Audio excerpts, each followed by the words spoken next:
नहीं, आपका यही एक जिसे कहना चाहिए उत्तरदायित्व जो आपने निभाया, उससे आपकी इज्जत और बढ़ी है। क्योंकि आप समझ रहे हैं कि जो लोग बोल रहे थे उनको सचमुच क ख ग भी नहीं पता था उस परिवार के बारे में, जो सब कुछ हमारे समाज का एक सबसे प्रतिष्ठित परिवार है। उस प्रतिष्ठित परिवार पर उंगली उठाना एक तरह से बड़ा जघन्य अपराध था। ब्लास्फेमी है वो। हाँ, एक तरह से ब्लास्फेमी कही जा सकती है कि हर विश्वविद्यालय में पढ़ाने वाला व्यक्ति क्या प्रोफेसर होता है, ये आज साफ कर दीजिए, क्योंकि हर कोई प्रोफेसर बोलता है, अपने आप खुद ही बोलता है। हाँ, ये गलत है, क्योंकि प्रोफेसर जो है एक पदवी है, वो आपको केवल बोलने से नहीं मिलती है, उसके कुछ मापदंड हैं। तिलक तराजू कलम तलवार, कलम जोड़ी गई, क्योंकि वहां पर कायस्थ समाज के बहुत सारे लोग थे और उनको कलम का जो है रिप्रेजेंटेटिव माना जाता था। तो हम लोगों ने बचपन में वो नारा सुना था। तो उसके बाद जब मान्यवर ने कहा कि आप मुझे दिखाइए कहीं लिखित रूप में, मेरे किसी भाषण में बोलते हुए या मेरे किसी बहुजन संगठक के किसी राइटअप में या किसी किताब में, जो मान्यवर ने बामसेफ भी लिखी और चमचा एक भी लिखी और बहुत सारे जो है उनके बहुजन संगठक के मेरे पास वो पड़े हुए भाषण, कहीं भी आप दिखाइए। वैभव जी, मुझे लगता है कि ऐसे लोग किसी वाद का शिकार नहीं है, वो केवल अवसरवाद का शिकार है। अच्छा, अगर सचमुच उनकी विचारधारा होती तो व्यक्तिगत आक्षेप नहीं करते। व्यक्तिगत आक्षेप जो है वो कहीं ना कहीं असहिष्णुता की निशानी है, कहीं कहीं अपरिपक्वता की निशानी है। सास भौजाई की लड़ाई में तू है ऐसी और मैं हूं ऐसी लड़ाई होती है। लेकिन सचमुच अगर आप एक विचारवान व्यक्ति हैं, आप एक दर्शनवान व्यक्ति हैं, आप ऐसी, और अगर आप विचारधारा से युक्त हैं, आपके अंदर सचमुच शैक्षणिक सलाहियत है और आपके अंदर गर्भ में भरा हुआ ज्ञान है, तो आप व्यक्तिगत आक्षेप कभी नहीं करेंगे।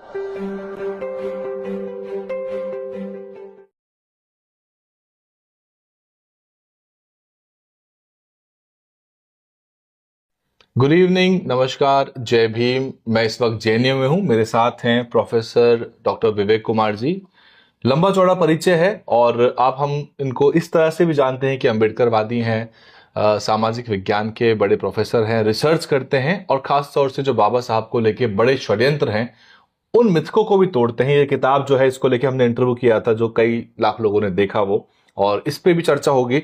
पॉडकास्ट की सर एक हमने डिमांड रखी थी कि एक फॉर्मेट है पॉडकास्ट का जिसमें हम बैठ के खुली चर्चा करते हैं आमने सामने, और हालांकि उसमें एक विशेष किस्म का माइक इस्तेमाल होता है। मेरी जनता ये भी कह रही है कि यार वो माइक क्यों नहीं लेके आते, वो माइक लगाओ। हाँ, वो कंडेंसर माइक होता है, वो दिखता है, विजिबल रहता है। मैंने कहा आवाज ठीक आ रही है, आपका डीएनएन उसमें चमकेगा। हाँ, वो माइक बेसिकली कंडेंसर माइक होता है। तो मैंने कहा यार उस माइक को लेके तो आजकल कोई भी मतलब बैठा हुआ है, बात यह है कि बात किससे हो रही है। तो ये बहुत महत्वपूर्ण है। 1 घंटे का समय हो आपके पास तभी इस लिंक को क्लिक करने के बाद आप देखिएगा, वरना अभी तब देखिएगा जब पूरा देख सकें। ड्राइव करते वक्त सुन सकते हैं, सोने से पहले इसको सुन सकते हैं। सर, दर्शकों से हमने पूछा था कि आपसे क्या सवाल पूछे जा सकते हैं, तो उनके भी कुछ सवाल हैं। सबसे पहले तो शुभकामनाएं आपको। एक रैंकिंग हुई जिसमें आपका नाम निकल के आया है साइटेशंस को लेके, उसमें जेएनयू की रैंकिंग में आप अग्रणी हैं, भारत के और विश्व की रैंकिंग में भी आप आगे हैं। क्या कहना चाहेंगे सर?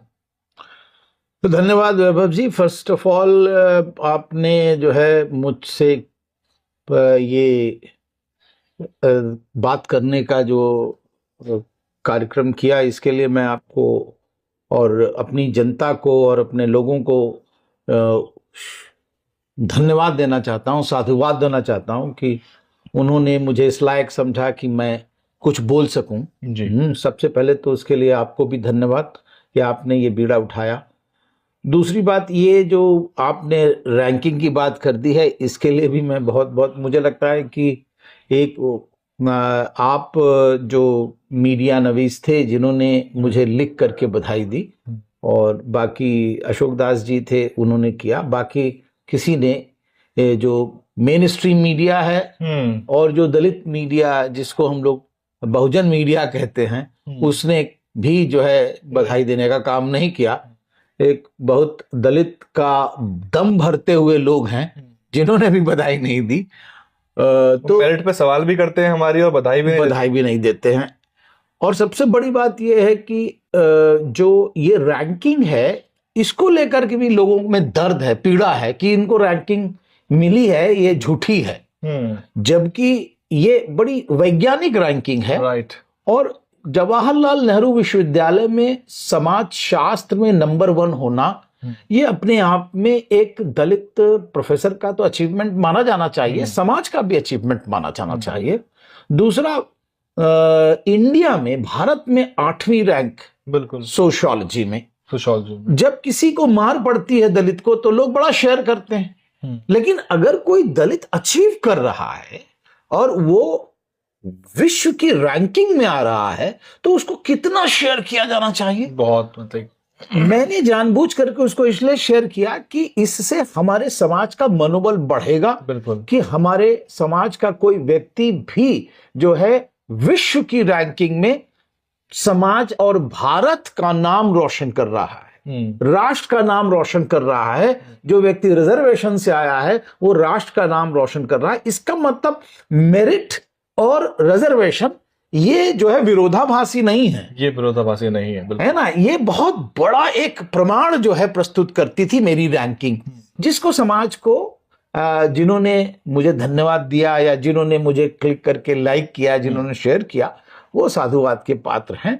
लेकिन मुझे लगा कि इसके अंदर समाज का कंट्रीब्यूशन है। ये तो साइंटिफिक है ना सर, क्योंकि गूगल इसमें इन्वॉल्व है। बिल्कुल। साइटेशन क्या होता है हमारे दर्शक को समझा पाएंगे आप एक बार आसान शब्दों में? नहीं, ये जो है, जैसे मैंने लेख लिखे जी, मैंने बहुत सारे लेख लिखे, सैकड़ों लेख लिखे, बिल्कुल, लेकिन कुछ लेख ऐसे हैं जो मैंने गूगल स्कॉलर, एक साइट है जिस पर उनके नाम और कहां से वो पब्लिश हुए वो लगाया। अब विश्व के जितने भी इंटेलेक्चुअल्स हैं या यूनिवर्सिटी में रिसर्चर हैं, शोधकर्ता हैं, उन्होंने उसको देखा कि हाँ ये आदमी क्या बात कर रहा है। और उन्होंने जब वो शोध कर रहे थे तो उनके शोध को मेरा काम बाकायदा वैधता प्रदान करता है। कोट किया उन्होंने फिर मुझे उद्धृत किया, कोट किया, साइट किया, जिसको साइटेशन कहा जाता है। और गूगल साइटेशन जब बनता है तो वो एक लिस्ट बनाता है जहां जहां पर साइंटिफिक है, पूरा साइंटिफिक है। अगर वो पब्लिश कराना तो दूसरी बात है, वो साइट कराना, वो भी बड़े बड़े विश्व के पब्लिशर्स से, चाहे वो राउटलेज वाला हो, चाहे वो सेज हो, चाहे वो ऑक्सफोर्ड यूनिवर्सिटी प्रेस हो, और बड़े बड़े जो वहां के स्प्रिंगर जैसा जो है जर्नल आ रहा है, उसके अंदर उसको उद्धृत किया जाता है। और तो और विश्व के जितने भी बड़े बड़े विश्वविद्यालय हैं वहां के रिसर्चर उसको कोट कर रहे हैं। और जैसे जैसे वो कोट करते हैं उसका नंबर बढ़ता जाता है। जैसे वर्तमान में गूगल स्कॉलर पे मेरे 840 साइटेशंस हैं, इनकी लिस्ट वो दिखाता है। और पिछले 6 सालों के अंदर 430 करके हैं। कुछ लोग सवाल उठा रहे हैं इसके ऊपर, इस पे सवाल उठाया जिन्होंने कभी कुछ पब्लिश नहीं किया, अभी तक एक आर्टिकल भी नहीं लिखा होगा, वह जो है इसको धता बता रहे हैं और इस पर सवाल उठा रहे हैं। बड़ा दया आती है, असल बात बड़ी दया आती है कि किस मानसिकता के लोग बने हैं कि अपने समाज के किसी व्यक्ति की जो सफलता है उस पर खुश होने के बजाय उस पर कटाक्ष कर रहे हैं। ये कौन सी मानसिकता है, मैं अभी तक उस पर रिसर्च नहीं कर पाया हूं, लेकिन मैं उन पे तरस खा सकता हूं, उनको साधुवाद भी दूंगा कि वो और तरक्की करें। और जब एक पब्लिश कर लेंगे उसके बाद, और जब उनका साइट हो जाएगा उसके बाद आके बताएंगे कि 840 साइटेशन को कैसे प्राप्त किया जाए, कितने सालों में कर पाएंगे, वो कितने सालों में कर सकते हैं। तो हम सवाल जो हैं बसपा की राजनीति पर भी पूछेंगे, क्योंकि बसपा को लेके भी सर के बहुत ही स्पष्ट राय है और सभी अखबारों के पैनलों में जाते रहते हैं। अगर लगातार देश विदेश के विश्वविद्यालयों में भी जो है अपना व्याख्यान आप लगातार रख रहे हैं। आप कलकत्ता में थे अभी, और हमें पहले इंटरव्यू रिकॉर्ड करना था, पर वो गलती मेरी है कि मेरी तरफ से वो रिस्केड्यूल करना पड़ा। सर, और सवाल दर्शकों के भी पूछे जाएंगे, वो भी हमने यहाँ पे लिख रखे हैं सूचीबद्ध करके। सर, डिकोडिंग अंबेडकर आपकी किताब थी, इसको लेके भी हमने एक इंटरव्यू किया। जिन दर्शकों ने नहीं खरीदी है, अमेजोन पे जाइए, खरीदिए, और खरीदने के बाद उसका रिव्यू करिए, रिव्यू में रिव्यू लिखिए और वहाँ पे स्टार रेटिंग करिए। सर, कैसा रिस्पांस मिला है आपको इस किताब को लेके? मुझे अभी तक तो बहुत अच्छा रिस्पांस मिल रहा है, क्योंकि जो अमेजोन है वो हर वीक में कितनी किताब बिकती है उसकी रैंकिंग तक देती है। वर्ल्ड रैंकिंग देती है, फिर सोशल साइंस में भी रैंकिंग देती है। तो मुझे इसमें भी जो है 131 विश्व में जो सोशल साइंस की बिकी होंगी किताबें, 131 तक की रैंकिंग मुझे इसमें मिली है। इसका मतलब कि ये किताब लोगों को अच्छी लग रही है। रिव्यू द वीक ने इसको रिव्यू किया, राइट। टाइम्स ऑफ इंडिया ने इस पर जो है किताब को लेकर के मुझे इंटरव्यू किया कि भाई ऐसी किताब में क्या है जो आप नई चीज लिख रहे हैं, तो 50 किताब पहले से ही। हाँ, तो मैं उनको कहता हूं कि ये किताब जीवन चरित्र नहीं है। बाबा साहब जो अधिक से अधिक जो किताबें लिखी जाती हैं, ज्यादातर बाबा साहब की बायोग्राफी या उनका जीवन चरित्र लिख रहे हैं, या कभी कहीं किसी का कोई इवेंट जो बाबा साहब ने किया अपने जीवन, एनेक्डोटल है वो एक तरह। हाँ, एक तरह से एक्टिविस्ट बाबा साहब अंबेडकर ज्यादा दिखाई देते हैं। चाहे वो महाड़ सत्याग्रह कर रहे हो, चाहे कालाराम टेम्पल सत्या कर रहे हो, या वो संविधान निर्माता के रूप में लड़ते दिखाई पड़ रहे हो, लेकिन उन्होंने, बाबा साहब अंबेडकर ने अपने ज्ञान के उत्पादन को कैसे किया है, कितना बड़ा फलक है, कितनी बड़ी उन्होंने शोध और रिसर्च किया है, ये बात हमको कोई नहीं बताता। तो इसलिए विश्वविद्यालय विधा में विद्यालयों को, विद्यार्थियों को, शोधकर्ताओं को, पॉलिसी मेकर्स को ये किताब पढ़नी चाहिए, जो कई रहस्य उद्घाटन कर। हमारा इंटरव्यू भी कई हजार देखा गया सोशल मीडिया, उससे आपको कुछ रिस्पांस आया? क्योंकि एकदम से मुझे लगा कि आपके इंटरव्यू को लोगों ने भारत में नहीं बल्कि विश्व के कई राष्ट्रों में देखा, जैसे अमेरिका में, लंदन में, ऑस्ट्रेलिया में, कनाडा में। वहां से मुझे लोगों का फोन आया कि सर आपके जो है, मैंने इस पर देखा और इंटरव्यू से आया था सर। हाँ, interview I prepared for it. बिल्कुल, आपने पूरा अकादमिक दृष्टि से वो इंटरव्यू किया जी। और जनमानस, जो जनरल मानस है उसको भी समझाया, और जो अकादमिक दृष्टि से देखने वाले थे उनको भी आपने इसके तथ्यों से परिचित कराया। हमें से कॉपी नहीं मिली अभी तक। मैं आपको कॉपी भेंट करूंगा। आज आपका जन्मदिन है सर, इस स्तर पर जो है आपको मेरी तरफ से एक छोटी सी भेंट। सर, इससे तो आज अभी कर दीजिए इंटरव्यू में, ये आपके इंटरव्यू में ही। हाँ, क्यों नहीं सर, ये तो दस्तावेज डॉक्यूमेंट हो गया ना। हाँ, तो इतिहास में दर्ज हो गया कि हमें जो कॉपी मिली है वो आपने खुद, तो दर्शक जो है VAIBHAV वैभव, तो ये एक बहुत बड़ी उपलब्धि है। नहीं सर, वैभव कुमार है। फैंसी सरनेम दलितों के पास है नहीं ना सर। नहीं, मैं भी विवेक कुमार हूं। फैंसी नहीं, नथिंग टू शो ऑफ। लेकिन कुछ लोग समझ ना ले कि कुमार कुमार हम लोग एक ही है। ये भी समझ ले। कुछ लोग ये करते हैं कि जब सरनेम मिलने लगता है तो कहते हैं अच्छा ये तो जातिवाद कर रहे हैं। कुमार तो शायद जेनरिक है इसमें। हाँ, नहीं, लोग इस पर भी जो है कटाक्ष कर सकते हैं।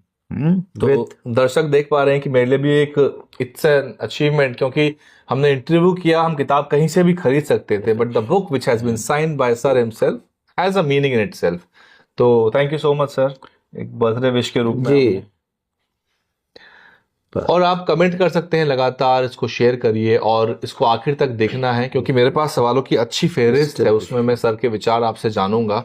और खास बात यह भी है कि इसमें से क्लिप्स कट करिए, क्योंकि आपका और हमारा जो विमर्श है वो हम ही पैदा कर सकते हैं। यही बहुजन मीडिया की भूमिका भी है कि आपको एक दूसरे के काम आना पड़ेगा, और जो आपके खिलाफ षड्यंत्र हैं, जो व्यापक षड्यंत्र हैं, उनको ध्वस्त करना पड़ेगा। और यही समय भी है, क्योंकि अब जो है चीजें विकराल रूप धारण कर रही हैं। Sir, thank you so much ji to do this on record.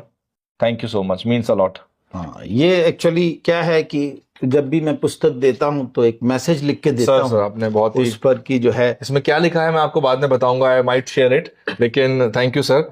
तो किताब जो है उसने भी एक तरह से चर्चा बिल्कुल चर्चा बनाई यहाँ देश में। यहाँ ही नहीं, देश में नहीं, बल्कि आपको पता होगा कि अमेरिका में भी इसकी चर्चा हुई। तो वहाँ के जो अमेरिकन फिलोसोफर और सोशल साइंटिस्ट जेरेमी रिंकर, उन्होंने भी इस पर डिस्कशन किया। उधर गौरव पठानिया जी। जो आजकल मेनानाइट यूनिवर्सिटी में है, वो भी इसके साथी थे। उधर आपके धनंजय वंजारे IRS हैं, उन्होंने भी इस पर टिप्पणी की। और इसके पहले हमारे विश्वविद्यालय में, विभाग में बहुत सारे समाजशास्त्रियों ने डिस्कस किया, चाहे वो जो है दिव्या वैद्य हों और रितीश कुमार हों, मनोज जना जो आजकल विभागाध्यक्ष हैं उन्होंने, और तो और जो है हमारे जी श्रीनिवास, इन लोगों ने भी। अच्छा, छात्रों के ऊपर भी इसका बहुत बड़ा असर पड़ा। छात्रों ने अपनी इस किताब को अपने लिए अलग जो है डिस्कशन का असर, हम क्या सोचते हैं इस किताब के बारे में। तो इसने आशीष वगैरह सब लोग, स्फूर्ति वगैरह जो है मधु बघेल वगैरह, ये सब लोग आ गए और उन्होंने भी किया। तो इसलिए हर वर्ग जो है इस पर, यहां तक कि अंबेडकर यूनिवर्सिटी में और तो और अमरकंटक यूनिवर्सिटी में, उसमें रिसर्च स्कॉलर्स एक जो है विकास नाम से अध्यक्ष हैं उसके, रिसर्च स्कॉलर्स ने अपने लेवल पर भी इसकी चर्चा की। और अभी फ्रंट लाइन में भी इसकी रिव्यू हो रही है और द वीक में भी इसकी रिव्यू हो रही है। और मैंने भी इस किताब की चर्चा भी की थी पिछले वाले पॉडकास्ट में कि किस तरह से टोकनिज्म के तौर पे जो है बाबा साहब को इस्तेमाल किया जा रहा है। खैर सर, आगे बढ़ते हुए उपवर्गीकरण के मुद्दे पे, इससे पहले मैं राजनीतिक सवाल पूछूं कि वो बहुत गहन हो जाएंगे। उपवर्गीकरण जो है सर कैसे देखते हैं? SC जो वर्ग है, देखिए, नफा है, नुकसान है? नहीं, मेरा तो पूरा शोध है इस पर जी। मैंने 565 पेज का जो वर्डिक्ट था 7 जजों वाला, उस पर मैंने थोड़ी सी रिसर्च की।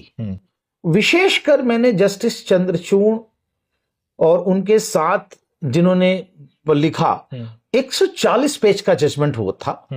बाकी उसमें बेला जी का जो माननीय जस्टिस थी, उनका जो है 86 पेज का, और बाकी इसी तरह दूसरे, लेकिन कुछ जजों का 17 लाइन का भी जजमेंट था। अच्छा। हाँ, और सबसे बड़ा जो जजमेंट था वो था अपने जो है चंद्रचूड़ जी, नहीं, दूसरे जो अपने समाज के जो जज हैं, तो उनका 282 पेज का जजमेंट था, सबसे बड़ा। तो मैंने उसके अंदर रिसर्च किया कि किस आधार पर यह वर्गीकरण किया गया। मैं वर्गीकरण को लगातार जो है गलत मान रहा हूं, क्योंकि मेरा मानना यह है कि आप अभी तक जो गणना है, जो प्रदत्त संविधान के अंदर जितनी प्रतिशत रिसर्च, जितनी % रिजर्वेशन दिया गया है, वो आप अभी तक पूरा नहीं कर पाए हैं। फिर उसके बाद आप तोहमत लगा रहे हैं कि कोई एक समाज सबसे ज्यादा उसका फायदा उठा रहा है। मेरा मानना है कि क्या ये कोई रिसर्च है? ऐसा अगर कोई रिसर्च है कि अगर कोई समाज सबसे ज्यादा उसमें फायदा उठा रहा है तो वो प्रस्तुत किया जाए। लेकिन वो समाज क्यों फायदा उठा रहा है? क्योंकि उसका नंबर अगर ज्यादा है तो ये कोई जो है रिप्रेजेंटेशन की बात नहीं है। क्योंकि पर बिना कास्ट सेंसस के सर, हाँ, ये कैसे हम पता लगा पाएंगे? क्योंकि आप रिसर्च की बात कर रहे हैं, उसके लिए कास्ट सेंसस के डेटा चाहिए। नहीं, शेड्यूल कास्ट का तो डेटा है ना, शेड्यूल कास्ट का तो SC का तो आता है। तो SC में अगर मान लीजिए हमने उत्तर प्रदेश पर रिसर्च किया, अब उत्तर प्रदेश में शेड्यूल कास्ट में 66 जातियां, 66 कास्ट।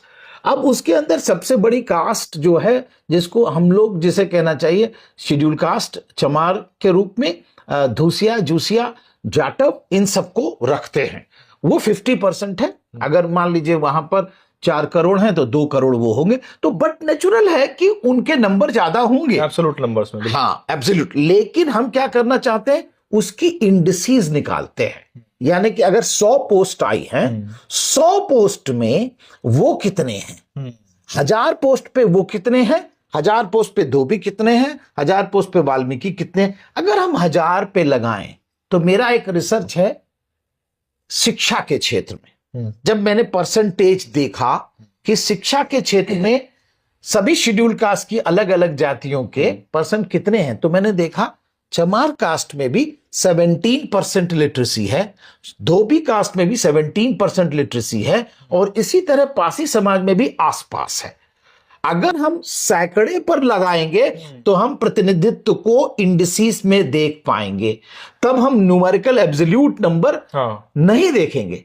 जब एब्सोल्यूट नंबर आप देखते हैं तो बट नेचुरल है, जिस समाज की संख्या ज्यादा होगी उसका रिप्रेजेंटेशन ज्यादा दिखाई पड़ेगा, जो कि आकलन की दृष्टि से वैज्ञानिक नहीं है। और यही बात हमको समझाई गई, और इसके माध्यम से दूसरी बात क्या निकाले, एक समाज दूसरे समाज का हक खाए जा रहा है, ये हक मारे जा रहा है, सोशल मीडिया पे ये उतारा गया। तो आपने एक तरफ क्या किया, रिजर्वेशन को भरा नहीं, दूसरी तरफ वैज्ञानिक दृष्टि से उसका आकलन नहीं किया, और तीसरी तरफ दलितों में आपने जो है बंटवारा करवाने के लिए ये नैरेटिव, ये कथानक गढ़ दिया कि दूसरे लोग खाए जा रहे हैं। मेरा मानना यह था कि अगर मान लीजिए जो पोस्ट आप देना चाहते हैं किसी समाज को जो प्रतिनिधित्व नहीं कर पा रहा या उसका नंबर नहीं है, तो उसको आप कैसे करेंगे। जितनी भी पोस्ट नॉमिनेशन से भरी जाती हैं, जितनी भी पोस्ट नॉमिनेशन से भरी जाती, जैसे प्रिंसिपल हैं, वाइस चांसलर हैं, एडमिनिस्ट्रेटर्स में जजेस हैं, या एसपी सिटीज हैं, मेंबर गवर्निंग बॉडीज के हैं, उन सब में उन सबको सबसे पहले रिप्रेजेंटेशन दीजिए, प्रायोरिटी पे दे दीजिए, उनको पहले दीजिए आप। लेकिन उल्टा होता है, हमारा डिस्क्रिमिनेशन सबसे ज्यादा हो रहा है वहां तो। जैसे कि आपने दिल्ली के इलेक्शन के अंदर वाल्मीकि समाज ने सबसे ज्यादा वोट आम आदमी पार्टी को दिया, लेकिन जब राज्यसभा की बारी आई तो राज्यसभा में किसको भेजा गया।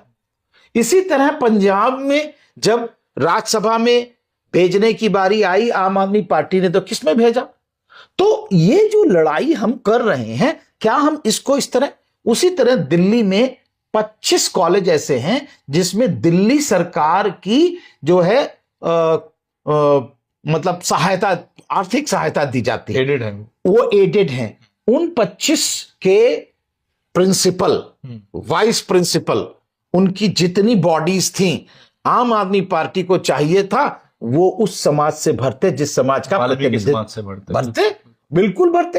तो हमारे समाज के अंदर फाड़ पड़वा करके ये गुमराह करना नैरेटिव को कि एक आदमी खाए जा रहा है, ये ठीक बात नहीं। बेसिकली एक तरह का प्लॉय है ये, जिससे कि दूसरा एक सबसे बड़ा जो उन्होंने रिसर्च किया जस्टिस चंद्रचूड़ साहब ने, उन्होंने ये कहा कि जो लिटरेसी है वो एक समाज में ज्यादा है। अगर लिटरेसी को सीधे, लिटरेसी को आप ऑक्यूपेशन से कैसे जोड़ सकते हैं। कोई समाज शिक्षित हो सकता है लेकिन वो जा करके नौकरी ही करे ये जरूरी नहीं है। जैसे सिंधी समाज है, शिक्षित है, लेकिन वो ज्यादा से ज्यादा लोग बिजनेस में जाते हैं, व्यापार करता है, व्यापार। तो ऐसा है फॉर एग्जाम्पल। फिर आप कैसे कह रहे हैं, किस आधार पे कह रहे हैं कि मेरे समाज के अंदर अगर ज्यादा साक्षरता है तो मैं ज्यादा नौकरी ले जाऊंगा, ऐसा कैसे हो सकता है। दूसरी बात उन्होंने कही कि ये जो मतलब माला और मादिका का कुछ दिया, कुछ गुजरात से लाए, और उन्होंने कहा कि आरक्षण से अंदर जो है, आरक्षण के अंदर एक शेड्यूल कास्ट सीरियल जो है, एक कम्युनिटी नहीं दिखाई दे रही है, इसके अंदर बहुत बंटवारा है, होमोजेनियस नहीं है, होमोजीनियस नहीं है, इसके अंदर बंटवारा है। और उन्होंने, हमारे यहां कहा जाता पर्पसिव सैंपलिंग, कि हम अपने मंतव्य को प्रूव करने के लिए हम जैसा चाहेंगे वैसा उदाहरण ले लेंगे, वैसा एग्जाम्पल ले लेंगे। तो हमने माला मादिका को ले लिया, हमने गुजरात से कुछ लोगों को ले लिया और कहा देखिए इसमें बंटवारा, मतलब reaching the conclusion not later but पहले से ही, पहले था, और उसको प्रूव करने के लिए, और उसी के found the data around it. अगर मैं चाहूं तो मैं 2007 की सरकार को जो उत्तर प्रदेश में बनी, उसको मैं कहूं कि देखिए इसमें दलित समाज में और बैकवर्ड क्लास में कितनी यूनिटी थी, और इसीलिए तो सरकार बनी वहां पर।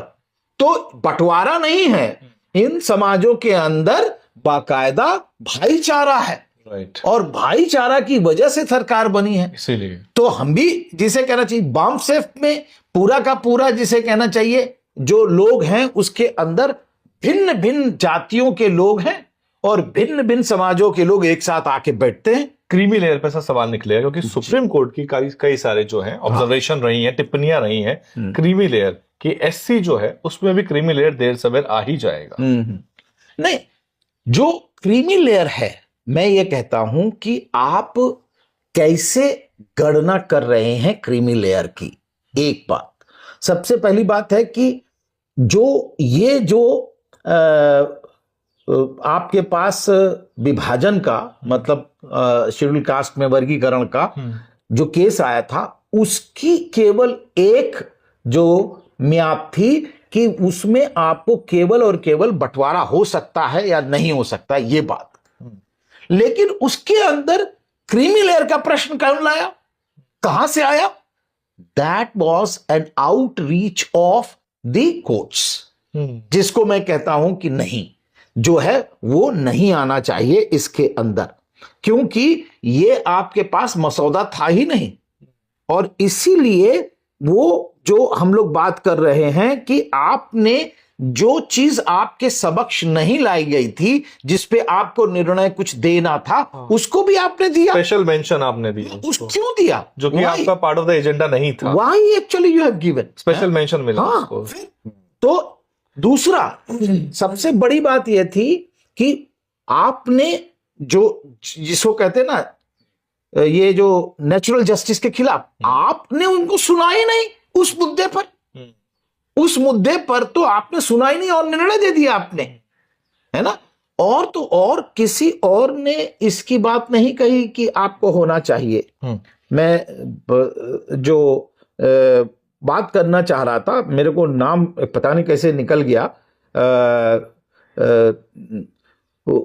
अगर हम इसको करें कि हु वेयर द 7 जजेस, है ना, उसके अंदर उनके एससी जजेस, हाँ, उनके पिताजी जो वो थे ना, मेरा एकदम से जयराम रमेश की टिप्पणी भी आई है, उस पर भी आपसे जानना चाहूंगा जी कि निजी कॉलेजेस में आरक्षण को लेकर ही प्रपोजिंग समथिंग, बेसिकली वो कह रहे हैं कि होना चाहिए। जी, देखिए मेरा मानना यह है कि जो निजीकरण, जैसे हम पहले इसको थोड़ा क्लिंच कर लें। बिल्कुल बिल्कुल। क्रीमी लेयर का मतलब क्या हुआ? क्रीमी लेयर का मतलब यह हुआ कि आपने जो रिजर्वेशन दिया है उससे व्यक्ति की आर्थिक या माली हालत अच्छी हो गई, और अब आपने कहा कि माली हालत अच्छी हो गई, तो अब आप क्रीमी लेयर हो गए। मेरा मंतव्य यह है, एक समाजशास्त्री होने के नाते, और मेरा भी 50 साल का जो है रिसर्च है, रिजर्वेशन लड़ाई है उन समाजों की जिनको हजारों वर्षों से समेकित रूप में आर्थिक, राजनैतिक, सांस्कृतिक, धार्मिक, शैक्षणिक और यहां तक कि ज्योग्राफिकल स्पेस से भी वंचित किया गया। ये केवल आर्थिक वंचना नहीं है, यह है सामाजिक, आर्थिक, राजनैतिक, सांस्कृतिक, धार्मिक, स्पेशल नहीं। दलितों को तो बीच गांव में रहना ही नहीं है, उनके लिए तो दक्षिण की दिशा। बिल्कुल। और वो साथ में बैठ करके खा नहीं सकते, उस मंदिर में जा नहीं सकते, और इसीलिए संगठन, कुछ लोग एक मरघट एक पनघट चलाना पड़ रहा है उनको कार्यक्रम। सही रैशनल सर वो ये दे रहे हैं कि जब क्रीमी लेयर आएगा तो जो लोग पहले से ही इकोनॉमिकली थोड़ा सा अपवर्डली मोबाइल हैं, जिसे कह सकते हैं, जो पहले से थोड़ा साउंड हो चुके हैं, हाँ। अब दूसरों को मौका मिलेगा इस तरह। मैं ये कह रहा हूं, ये उनका तर्क है। हाँ, मैं यही कह रहा हूं कि आप ये देखिए कि अगर आप किसी व्यक्ति को जो है आर्थिक रूप से संपन्न कर सकते हैं, तो क्या उसको सांस्कृतिक रूप से भी संपन्न कर सकते हैं? और क्या वो जातिवाद का दंश नहीं झेलेगा? जिन समाजों की, मैं इसको क्या कहता हूं, एक होती आर्थिक पूंजी, एक होती सांस्कृतिक पूंजी। करेक्ट। सांस्कृतिक पूंजी के अंदर शिक्षा, आपके तीज, आपके त्योहार, आपकी जो पुस्तकें हैं, जिन प्रकार की जो धार्मिक पुस्तकें हैं वो सब आपकी हैं, उसकी नहीं है। और उसी से जो है एक तरह से आपके वाक्य विन्यास, आपकी जो बॉडी लैंग्वेज है, शिष्टाचार, ये सब पनपता है, जो Confidence पनपता है। सांस्कृतिक पूंजी है। जी। व्यक्ति जाता है और बहुत ही पोलाइट रूप में वो गुड मॉर्निंग बोल करके निकल जाता है और टीचर कहता ओ he is so civilised.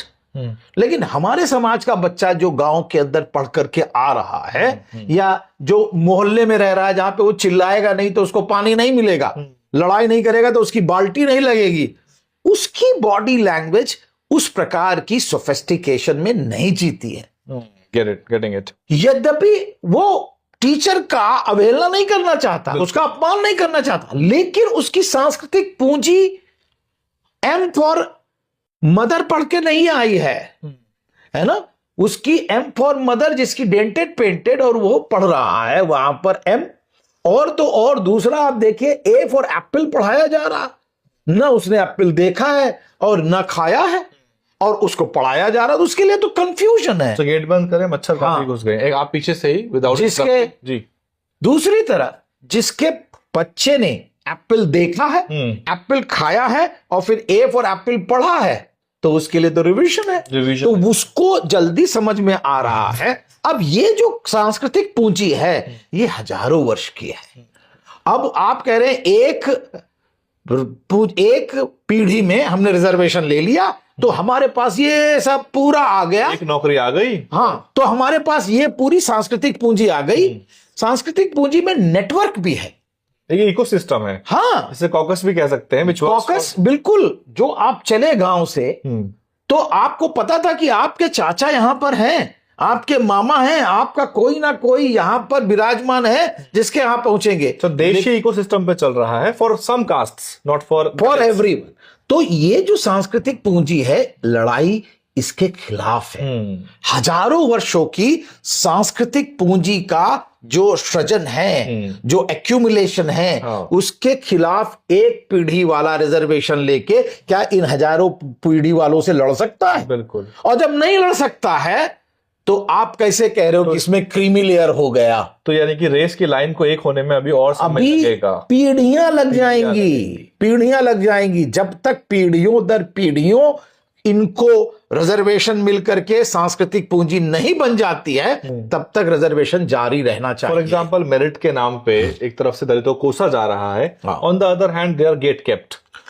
Media for example, ये मेरिट का तो आपने एकदम दूसरा ही जो है कि ऑक्सफैम रिपोर्ट है, न्यूज लॉन्ड्री की रिपोर्ट से वो कहती है कि 92-93% जो है वहां पे SC ST OBC और माइनॉरिटी है ही नहीं मीडिया। वैभव जी, मैंने मेरिट की परिभाषा खोजने की कोशिश करी और आज भी मैं तो लोगों को कह रहा हूं कि मेरिट की परिभाषा किसी समाजशास्त्र की डिक्शनरी में नहीं है। मेरिट को लोगों ने अपने हिसाब से बखान करना या परिभाषित करना शुरू कर दिया। क्या हुआ? उन्होंने कह दिया मेरिट जो है वो marks scored in an examination. Marks यानी कि इम्तिहान में जो नंबर आपने पाए वही मेरिट है आपकी। एक और भी है सर कि एक तबका कहता है कि हमारा जो ओवर रिप्रेजेंटेशन है it is basically reflective of our merit. आप नहीं आ पा रहे, आपके पास मेरिट नहीं है। नहीं, ये while they are get keeping everything. यही तो सांस्कृतिक पूंजी का वो था कि उनको इन्फोसिस को सबसे पहले मिला कि इन्फोसिस को सबसे पहले पता चला कि कंप्यूटर आने वाला है। हाँ, किसी दलित को नहीं पता चला था और उन्होंने उसको ले लिया तो वो मेरिटोरियस हो गए। आज कह रहे हैं 70 घंटे काम करो, है ना, लेकिन आपको सबसे पहले पता लग गया था। लेकिन जो मैं कहना चाह रहा हूं, merit is not marks scored in examination. I get it sir. क्योंकि आपका टीचर अच्छा था, आपका स्कूल अच्छा था, आपकी किताब अच्छी थी, आपको पढ़ाने वाले अच्छे थे, आपके चाचा मामा भैया सब पढ़े लिखे थे, आपको पढ़ा दिया तो आपको 70 मिल गए। और मेरे यहाँ कोई नहीं था, मेरी माँ भी नहीं पढ़ी थी, है ना, और मेरे पिताजी भी नहीं पढ़े थे और कहते थे जाओ काम कर, खेत मजदूरी अलग से करवाते थे। तो जो है मैं क्या करूं, plus malnutrition, lack of protein. फिर मैं 50 अंक पाया तो मैं लेस मेरिट हो गया और आपको नंबर मिल गए, और ऊपर से फिर अंग्रेजी बोलने थोड़ा सा लगे तो और मेरिटोरियस हो गए। तो merit is nothing but a constructed idea by the rulers to actually bent the end in their own favor. On favour. और आज के कॉन्स्ट्रक्ट में तो इट्स एन एंटी दलित। बिल्कुल, बस केवल ये बता देना है। सर निजीकरण के बारे में क्या कहेंगे? जयराम रमेश जी कह रहे हैं लास्ट बात, बाबा साहब ने, अम्बेडकर ने इसीलिए कहा था, when they wanted a Veda they called for a Ved Vyas who was not a caste Hindu. When they wanted epic they called for Valmiki who was an untouchable. And when they wanted a constitution they called for me. तो बात merit की नहीं है, बात है platform की। आप platform दीजिए और उसके बाद बताइए कि परफॉर्म कर रहा है या वैसे नहीं। वैसे merit lies in diversity, merit lies in diversity, क्योंकि आप चुनिंदा लोग कहेंगे कि हमारे पास ही सब कुछ क्षमता है, इट्स नॉट। बट नहीं, ये तो सिंपल सा रूल है, अगर डाइवर्सिटी का बेस ज्यादा है तो उसमें ज्यादा मेरिटोरियस लोग निकलेंगे, अगर पूल छोटा है तो उसमें कम मेरिटोरियस निकलेंगे। ये तो सिंपल सी बात है। सर जयराम रमेश का जो बयान है उस पर क्या कहेंगे? पॉलिटिकल स्टेटमेंट है, क्या करना चाह रहे हैं वो? निजी क्षेत्र में, निजी कॉलेजेस में आरक्षण की बात उनकी तरफ से नहीं, तो सबसे ज्यादा निजी कॉलेज कर्नाटका में है, तो सरकार है, कर दें, सरकार है उनकी, कर दें। आंध्रा में है, बहुत बड़े मेरिट, उसमें क्या दर है? तो इसलिए दिस इज सिंपली, तेलंगाना में भी है पॉलिटिकल प्लॉय, है ना। तो जहां जहां सरकारें हैं, चाहे वो गठबंधन में हो और चाहे उसमें हो, और उसको तुरंत शुरुआत कर दें, क्योंकि और दूसरी बात है, मेरिट की मिथ को तोड़े। मेरिट की मिथ क्या है, आप बताइए कि क्या उनका? आपने लोन लिया पब्लिक बैंक से, आपने जो R&D, जो टीचर पढ़ाने वाले हैं वो सब पब्लिक स्कूल के हैं, ज्यादातर पढ़े हुए। आप बिजली सरकार से लेते हैं, आप रोड सरकार की यूज करते हैं। क्या है, पैसा ही तो केवल आपने जमीन खरीदने में लगाया और उसमें भी आपने रियायत ली होगी। तो कहां है इसके अंदर निजी क्षेत्र? तो निजी क्षेत्र की सबसे बड़ी बात जो है हमको बताई जा रही है कि स्टेट स्पॉन्सर्ड सब कुछ है लेकिन निजी है, क्योंकि उसका ओनर है। तो मिथ इसको तोड़े और उसके बाद सीधे जहां जहां इनकी सरकारें हैं वहां वहां रिजर्वेशन लागू करके दिखाएं। ठीक बात है सर, क्योंकि आजकल संविधान लेके घूमने का भी नया चलन है, कांग्रेस पार्टी खासतौर से ऐसा कर रही है। सर कर्नाटक सरकार में 4% कोटा जो है मुस्लिम समाज को मिला है ठेकेदारी में, कुछ आपको याद भी आ रहा होगा बहन जी सरकार में बिल्कुल। तो कैसे देखते हैं? नहीं, मुझे लगता है कि देखिए, आज चैलेंज यही है कि जो एजेंडा बहुजन राजनीति ने 80 और 90 के दशक में उठाया था, वो एजेंडा ही जो है कहीं ना कहीं विपक्षी उठाए ले रहे हैं। चाहे वो नायक हो, उनके नायकों को ले जाना, और चाहे जिसे कहना चाहिए कि संविधान को बचाने का जो है आंदोलन करना या दिखाना, और दूसरी तरफ निजी क्षेत्र में लोगों के लिए आरक्षण करना। ये सब बातें जो है 90 से शुरू होती हैं और 2012 तक उत्तर प्रदेश के अंदर बाकायदा लागू होती रही हैं। और ये केवल और केवल जिसे मुस्लिम्स के लिए नहीं था, वहां तो सवर्णों के लिए भी था, सवर्णों को भी आरक्षण मिला। तो इसलिए मुझे लगता है कि राजनीति की जगह यथार्थ होना चाहिए, और यथार्थ जिसने करके दिखाया है वो सबको पता है। लोगों की हो सकता है कि मेमोरी हो, तो बहन जी की सरकार देखें और बहन जी की सरकार की एनालिसिस करें। मुझे तो याद आता है कि मतलब बहन जी उस समय कश्मीर से कन्याकुमारी तक, और मान्यवर थे दोनों साथ में, फ्लैग उठाकर कहा था कि संविधान के सम्मान में बसपा मैदान में।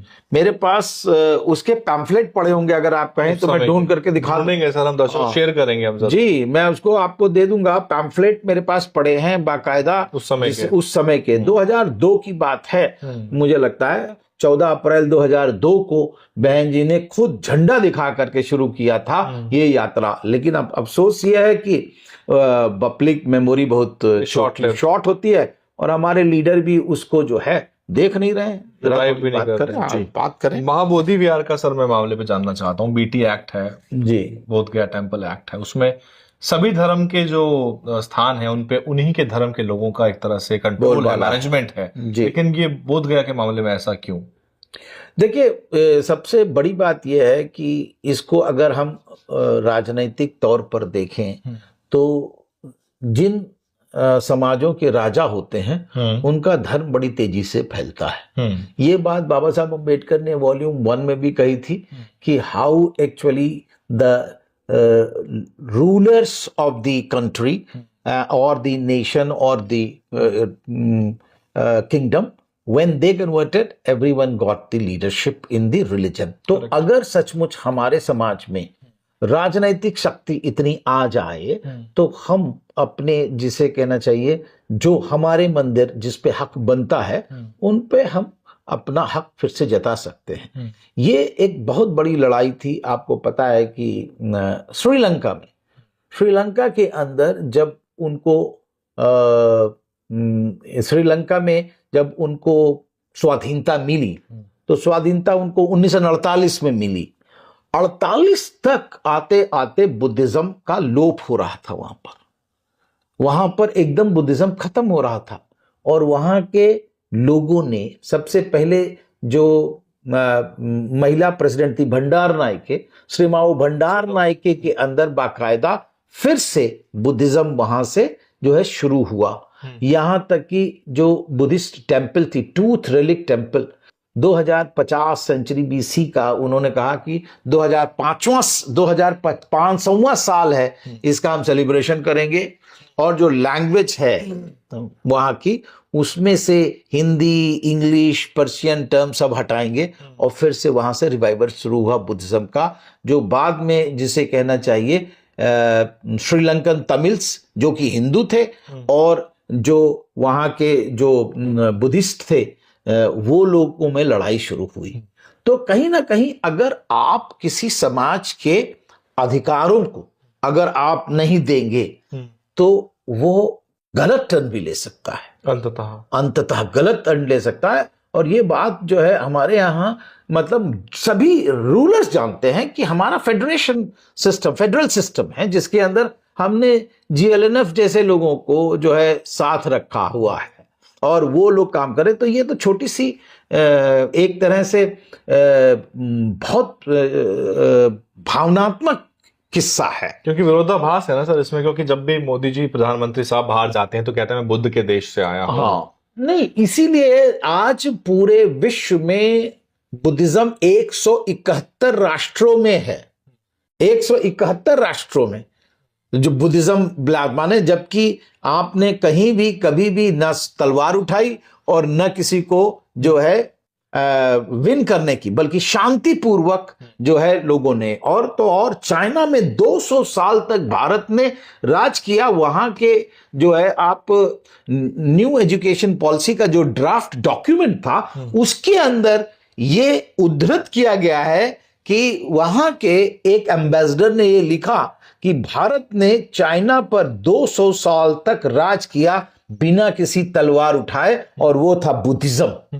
तो बुद्धिज्म की जो ताकत है, जो बुद्धिज्म की कन्विंसिंग की ताकत है, उसके पंचशील, त्रिशरण, अष्टांगिक मार्ग, 10 प्रविजाएं जो हैं, वो जो आपको बताती हैं कि किस प्रकार जीवनचर्या लें, विश्व को किस तरह जो है उसका निर्माण करें, और अपने लिए नहीं बल्कि समाज के लिए। तो वो मुझे लगता है कि सभी लोगों को वो जो है आच्छादित करती है और वो लोग उसकी तरफ मिलते हैं। ठीक है सर, मैं राजनीतिक सवाल शुरू करने वाला हूं और दर्शकों के कुछ सवाल है उस पर तो मैं आपसे क्विक रिस्पॉन्स चाहूंगा। एक साइकोलॉजिकल लेवल पे जानना चाहता हूं कि क्या कारण है कि आजकल बहुत ज्यादा इनफाइटिंग दिख रही है दलितों में, एक दूसरे की टांग खींचना, एक दूसरे को नीचा दिखाना, और कई कम्युनिटीज जो हैं वो कलेक्टिवली ग्रो करती हैं एक दूसरे को साथ उठा के, ट्रेड्स में, प्रोफेशंस में। यहाँ ऐसा नहीं है, यहाँ पॉलिटिकल लेवल पे, सोशल लेवल पे एक दूसरे से कॉम्पीट कर रहे हैं ऐसा लग रहा है। नहीं, और इसलिए एक एग्रीगेट ग्रोथ हो नहीं रही है। नहीं, लेकिन मैं ये समझना चाहता हूं कि जो कटाक्ष कर रहे हैं, जो क्रिटिसाइज कर रहे हैं, जो लोग आपको जो है लग रहा होगा कि जो गलत बयानी कर रहे हैं, वो कौन लोग हैं? मुझे लगता है कि उनको कहीं ना कहीं कुंठा है, क्योंकि उन्होंने जीवन में अभी तक कुछ अचीव नहीं किया है। वो लोग कहीं ना कहीं ये नहीं देख पा रहे हैं कि उनका भविष्य क्या है, उनके क्या भविष्य के अंदर सचमुच वो सफलता प्राप्त कर पाएंगे, या अति महत्वाकांक्षा पल्लवित करते हुए लोग दिखाई पड़ेंगे आपको। कि आज मैं अगर राजनीतिक तौर पे देखूं तो मैं जो है राज्यसभा पहुंच जाऊं, अगर मैं शिक्षण तौर पे देखूं तो मैं वाइस चांसलर बन जाऊं, और अगर मैं और राजनीतिक बड़ा देखूं तो मैं चीफ मिनिस्टर बन जाऊं। तो उन्होंने अति महत्वाकांक्षा की जो जीवन शैली है उसको पल्लवित कर रखा है। और जब वो देखते हैं कि सचमुच उनको सफलता नहीं प्राप्त कर रही है, मिल रही है, तो वह अपने से ज्यादा स्थापित लोगों पर कटाक्ष करते हैं, उनको अटैक करते हैं। यद्यपि तथ्य नहीं है, इत्तेफाक यह है कि उनके पास आज एक मीडिया है और इसलिए वो बातें जल्दी पहुंच सकती हैं। अगर आज से 25-30 साल पहले यही लोग बात कर रहे होते तो उनको कोई सुनता नहीं, और अगर सचमुच समाज में जाते तो उनको दुत्कार करके भगा दिया जाता। और कहीं ना कहीं ट्रेनिंग की कमी जो दिखाई पड़ रही है। अरे हमारे यहां तो मूसा वादा बेर मणि तिक्का पदम सदाम यहां ही कहा गया, तो तुम्हारी मूसा वादा कहां गई, और तुम कटाक्ष किस पे कर रहे हो यह भी आपको पता नहीं है।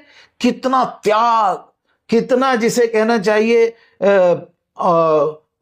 संघर्ष, कितना डेडिकेशन, ये सब लगा करके कुछ लोग पहुंचे जिन पर आज भारत भी नाच कर रहा है। यही सप्लीमेंट्री सवाल है कि कुछ नेता कांग्रेस से उनका संबंध है, जैसे उदित राज जी का नाम ले लेते हैं, उन्होंने तो प्रेस कॉन्फ्रेंस करके बहुत कुछ कहा है बहन जी को। नहीं, मुझे लगता है एक प्रोफेसर साहब भी हैं sir, I am not mentioning his name. लेकिन वैभव जी, मुझे लगता है कि ऐसे लोग किसी वाद का शिकार नहीं है, वो केवल अवसरवाद का शिकार है। अच्छा, अगर सचमुच उनकी विचारधारा होती तो व्यक्तिगत आक्षेप नहीं करते। व्यक्तिगत आक्षेप जो है वो कहीं ना कहीं असहिष्णुता की निशानी है, कहीं कहीं अपरिपक्वता की निशानी है। सास भौजाई की लड़ाई में तू है ऐसी और मैं हूं ऐसी लड़ाई होती है। लेकिन सचमुच अगर आप एक विचारवान व्यक्ति हैं, आप एक दर्शनवान व्यक्ति हैं, आप ऐसी, और अगर आप विचारधारा से युक्त हैं, आपके अंदर सचमुच शैक्षणिक सलाहियत है और आपके अंदर गर्भ में भरा हुआ ज्ञान है, तो आप व्यक्तिगत आक्षेप कभी नहीं करेंगे। वो तो लास्ट टू लास्ट रिजॉर्ट भी नहीं होना चाहिए। व्यक्तिगत आक्षेप करना ही आपके निकृष्टता की निशानी। ये तो शुरुआत ही व्यक्तिगत आक्षेप से हो रही है सर। यहाँ तो तर्क तो बाद में, वैचारिक मतांतर तो बाद में। वही मैं कह, अगर जैसे ही आपने व्यक्तिगत आक्षेप किया, इसका तात्पर्य यह है कि आप किसी न किसी कुंठा से ग्रसित हैं, आप किसी न किसी तरह महत्वाकांक्षा से ग्रसित हैं, आप कहीं ना कहीं जल्दी सक्सेस पाने की होड़ में लगे हुए हैं, या आपको समाज में कोई मान्यता नहीं है तो आप किसी व्यक्ति के ऊपर आक्षेप करके अपनी मान्यता मनवा लेना चाहते हैं। यह सीधा सीधा प्रश्न उठ जाता है अगर इस तरह की बातें हो रही हैं। अगर सचमुच आप समाज को दिशा देना चाहते हैं तो सकारात्मक सृजन कीजिए। आप बताइए कि आपके अंदर क्या खूबी है, दूसरे के अंदर। आपको तो वो पूरी कहानी पता होगी कि एक जो था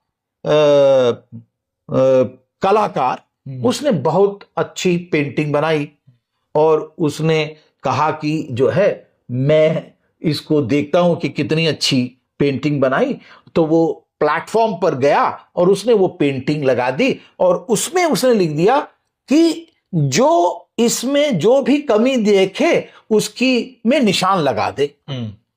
अरे वो यार, आपने तो उसने देखा कि पूरी पेंटिंग पर ही, पूरी पेंटिंग पर निशान लगे हुए हैं, तो बड़ा निराश हुआ। फिर वो गया, एक बूढ़े बाबा बैठे हुए थे, मान्यवर जैसे बैठे होंगे, तो उन्होंने पूछा, बाबा देखो मैंने कितनी अच्छी पेंटिंग बताई और देखिए इसमें सब लोगों ने कमी निकाल करके इसमें वो लगा दी। तो बाबा ने कहा तुम एक फिर पेंटिंग बनाओ और पेंटिंग बना करके फिर इसको लगाओ, लेकिन उस पर लिखो जिसको जो कमी पूरी लगे, पूरी अगर लगे कमी लगे, जिसको भी इस आर्ट में जो कमी लगे उसको पूरी कर दे। पता ये चला कि जब शाम को वो गया तो वह पेंटिंग, वह चित्र वैसा की वैसा मिला। तो लोग कमियां निकाल सकते हैं, लेकिन कमियों को पूरा करना सृजनात्मक तंग से, विचारधारा के आधार पर कैडर मुकम्मल करते हुए, एक कार्यक्रम ले करके चलते हुए, आपने अगर ऐसा कोई लीडर प्रस्तुत किया हो तो मुझे बताइए, मैं भी उसको खैर मकदम करूंगा। लेकिन केवल व्यक्तिवाद पर, व्यक्ति पर ही आक्षेप करना, मुझे नहीं लगता कि ऐसे व्यक्ति की कोई भी गणना करनी चाहिए। ठीक बात। बहुत 1 घंटे का समय अमूमन मुझे लगता है हो गया होगा, लगभग 30-40 मिनट से ज्यादा। तो सवाल तो सर मेरे पास बाबा साहब के साहित्य से भी है, लेकिन मुझे लगता है कि किसी और दिन हम चर्चा करेंगे तो बहुत लंबा हो जाएगा, उसको स्पेसिफिक रखेंगे। What Gandhi and Congress have done to the untouchables पे भी चर्चा अलग से करी जाएगी, क्योंकि कुछ लोग जो है वो कांग्रेस पार्टी को ही जो है मसीहा के रूप में प्रस्तुत कर रहे हैं कि कांग्रेस ना होती तो बाबा साहब जो है वो संविधान ना लिख पाते, फिर उसके बाद आरक्षण ना लागू होता तो नौकरियां ना मिलती। कुछ क्विक रिप्लाई सर इसके ऊपर? नहीं, मेरा मानना यह है कि अगर समाज में किसी राजनीतिक दल को पहले अवसर मिला और उसने अगर वो काम किया तो उसका वो उत्तरदायित्व था, उसका वो एहसान कैसे माना जाए? है एक संविधान के तौर पर, संवैधानिक धारा के अंदर इसी तरह संविधान सभा में डिस्कशन हुआ कि सभी व्यक्तियों को अधिकार दिए जाएं और हम अधिकारों के आधार पर ही राष्ट्र का निर्माण कर सकते हैं।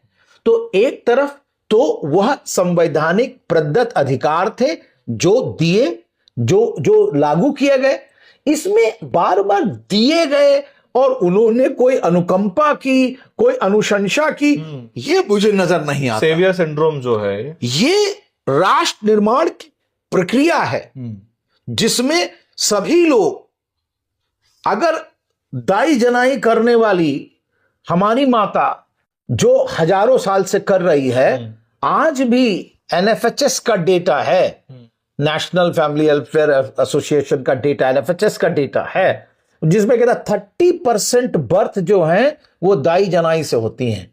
आज भी 30% of the birth take place with the help of दाई जनाई। वो दाई जनाई कौन है? वो मल की सफाई करने वाला कौन है? वो कब्र की खुदाई करने वाला कौन है? वो अन्न की उपजाई करने वाला कौन है? क्या हमारे इस लेबर के कंट्रीब्यूशन का कभी आपने मोल लगाया? एक दिन अगर वाल्मीकि भाई हमारे हड़ताल कर दे तो एम्स चल पाएगा या एयरपोर्ट उठ पाएगा? तो ये जो कहना कि मैंने किया, ये कहीं ना कहीं अज्ञानवश लोग कहते हैं। ये अहंकार, अहंकार है, ज्यादा अहंकार, अज्ञान और अहंकार। और आपको पता है कि अहंकार की पहली सीढ़ी अज्ञान होती है ना? तो वो आपको, आपकी राजनीतिक दल थी, आपने लड़ाई लड़ी और उसके अंदर फिर एक संविधान सभा बनी जिसके अंदर यह तय हुआ कि सभी समाजों को उसके अधिकार प्रदत्त किए जाएं। अगर राष्ट्र का निर्माण करना है, अगर आपने राष्ट्र निर्माण नहीं किया होता, अधिकार नहीं दिए होते, तो आपकी विश्व में थू थू हो रही होती। तब फिर क्या करते? आप कैसे चलाते? आपको जो ऋण मिला वो इसलिए मिला कि आपने यहां के मानव अधिकारों को सुरक्षित किया। इसलिए बाइलैटरल और मल्टीलैटरल टाइज, यानी कि जो इंस्टीट्यूशन, वर्ल्ड बैंक आपको लोन नहीं देगा अगर आपके यहां ज्यादा मानव अधिकार की घटनाएं घटित हो रही हो, मानव अधिकार का हनन हो रहा हो, वायलेशन हो। IMF ये सब जो लोन दे रहे थे, आपको क्यों दे रहे थे? वो इसलिए दे रहे थे कि यहां पर बाबा साहब का संविधान डेमोक्रेटिक रूप से लागू किया जा रहा था या नहीं किया जा रहा था, लेकिन था डेमोक्रेटिक रूप से, और इसलिए आपको तरजीह दे रहे थे विश्व के बहुत सारे राष्ट्र, आपको तरजीह दे रहे थे क्योंकि बुद्धा की यहां लैंड है, गांधी की लैंड बता रहे थे लोग इसको, जबकि बुद्धा उनसे बड़े थे। भाई अगर शांति का दूत किसी को माने तो ये कहना कि कोई गवर्नमेंट या कोई पॉलिटिकल पार्टी हमको दे रही है, ये कहीं ना कहीं अनभिज्ञता की निशानी है। सर 27 में विधानसभा के चुनाव हैं और जो 4 बार सरकार चली है बहुजन समाज पार्टी की, उसमें एक समाज बड़े पैमाने पर लाभान्वित हुआ, विकास के ऐसे काम हुए जिसकी लंबी फेहरिस्त आज मौजूद है, लेकिन वो पार्टी जो है राजनीतिक रूप से जो है कमजोर नजर आती है, आंकड़ा जो है वो कम है। कैसे देखते हैं इसको सर आप? देखिए, जो आपने बहुत अच्छी बात कही कि जो लोग लाभान्वित हुए, यही दिक्कत हो गई है। जिन समाजों को कभी ये भान नहीं था कि क्या वो सत्ता में आ सकते हैं, वह सत्ता में आने लगे हैं। आप जो बहुजन का कॉन्सेप्ट बहन जी ने, मान्यवर ने स्थापित किया उत्तर प्रदेश में, वो बहुजन जब सत्ता आई तो सत्ता आने के बाद उनको ये लगा कि अब हम जो है दलित समाज की बेटी के साथ क्यों जिसे रहें, हम दलित समाज की पार्टी के अंदर क्यों संगठन करें या उसके साथ मिल करके सरकार चलाएं। सबसे पहले हटने वाले पटेल समाज के लोग, कुर्मी समाज के लोग अपना दल बनाया, फिर राजभर ने अपना दल बनाया, फिर उधर जो है मौर्य साहब लोगों ने भी अपना, कुशवाहा ने दल अपना बना लिया, उधर सैनी साहब ने जो है दल बना लिया। तो जो समाज पाल गडेरिया है ना, उधर बैकवर्ड क्लास के मुस्लिम अयूब साहब ने भी अपना दल बना लिया। वो जोजा, कुंजड़ा, कसाई, छिकुआ, इन सब जातियों को मिला करके एक बहुजन कॉन्सेप्ट बना था। जिन जातियों की जो है न्यूमेरिकल स्ट्रेंथ इतनी नहीं थी, उनके नंबर नहीं थे कि वो अपने आत्मनिर्भर रूप से वो सत्ता प्राप्त कर सके, उनको बहुजन आंदोलन ने, बहुजन समाज पार्टी के अंदर रह करके उनको सत्ता मिली।